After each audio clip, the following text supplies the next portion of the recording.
Okay so ওনাদের দুজনের celebrate করব রাইট হ্যাঁ ওনাদের দুজনের আজকে বার্থডে সো আমি রিয়েল যার বার্থডে তাকে রিকোয়েস্ট করব ফেক বার্থডে লোকজনকে নিয়ে কেকটা কেটে ফেলুন শিওর শিওর সো এইখানে আপনারা দুজন একটু ক্লোজ আসুন we are like a family so all you need to do you need to cut the cake and একটু এক্সপ্রেশন দিতে হবে হ্যাঁ আমরা ছবি তুলবো একসাথে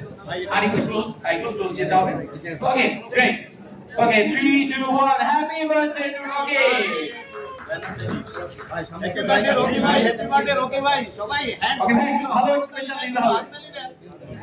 আমারটা নয় ভাই এদিকে দিতে হবে okay thank you so much thank you এখন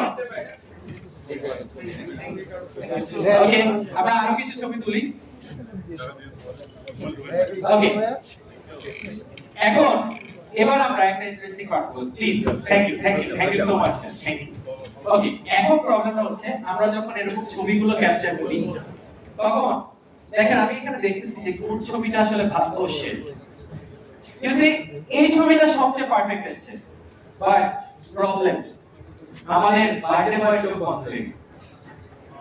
তো এই প্রবলেমটা আসলে সবসময় হয় যখন আমরা ছবি তুলতে যাই তখন চোখ বন্ধ হয়ে যায় সো এই প্রবলেমটাকে আসলে কিভাবে আমরা সলভ করব let me show you through the AI perfect shot so mister Rocky আপনাকে বলেছিলাম সুন্দর করে এক্সপ্রেশন দিতে did you see your expression I ruined my moment actually. No,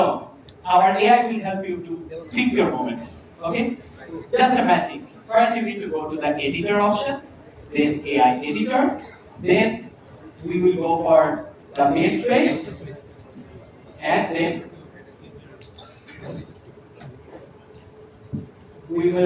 will easily can fix the moment like that. What AI will do is that first he will take the picture and then it will turn this into a good form. Thank you. So AI editor option আসলে কিভাবে কাজ করে? আপনার যতগুলো moment capture